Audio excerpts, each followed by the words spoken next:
ஒரு வீட்டில் புருஷன் பொண்டாட்டி இருந்தாலும் பொண்டாட்டியாரியாப்பட்டவ என்னதுன்னா புருஷன் இறந்து போனாலும் தன்னுடைய மகனை படிக்க வச்ச பெரியாளாக்கன்னு சொல்லிட்டு பெரியாளாக்கி வெளிநாட்டுக்கு அனுப்பிவிட்டுருக்கா. அவன் பெரிய கோடீஸ்வரனாக இருந்திருக்கேன். ஊருக்கு வந்து சொல்லியிருக்கேன், அம்மா நீ மட்டும் ஏமா இருந்து கஷ்டப்படுற, வீடு நிலங்கர நகை நட்டு எல்லாத்தையும் வித்துட்டு வா, உன்னை நான் சிங்கப்பூர் கூட்டி போறேன்னு சொல்லி கூட்டிட்டு போய் ஏர்போர்ட்டில் உட்கார சொல்லிட்டு இருமா உனக்கு ஒரு டீ வாங்கிட்டு வரேன்னு சொல்லிட்டு போகிறேன். 1 மணி நேரம் ஆச்சு, 2 மணி நேரம் ஆச்சு, 3 மணி நேரம் ஆச்சு, 4 மணி நேரம் ஆச்சு. போன பிள்ளைய காணா.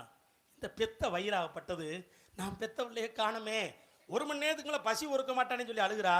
அங்கே போர்டிங் பண்ணக்கூடிய ஆஃபீஸர் பார்த்துட்டு, யார்மா நீ, உன் மேலே சந்தேகமாக இருக்குது, அங்கிட்டு அழுதுகிட்டு ஒரே என்ன விஷயம்னு கேட்கும்போது, ஐயா நான் பெத்த பிள்ளைங்க, போய் டீ வாங்கிட்டு வரேன்னு சொல்லிட்டு போனேன், என் பிள்ளை என்னை சிங்கப்பூர் கூட்டிகிட்டு போகணும்னு சொல்லிட்டு வந்தேன், டீ வாங்க போன பிள்ளைய காணாமுங்க, பார்த்து சொல்லுங்க அப்படின்னு சொல்லும்போது போர்டிங் பண்ணில் பார்த்தாங்களாம் 4 மணி நேரத்துக்கு முன்னால் போன சிங்கப்பூர் பிளேட்டில் ஏறி மயனாகப்பட்டேன் போயிட்டானா.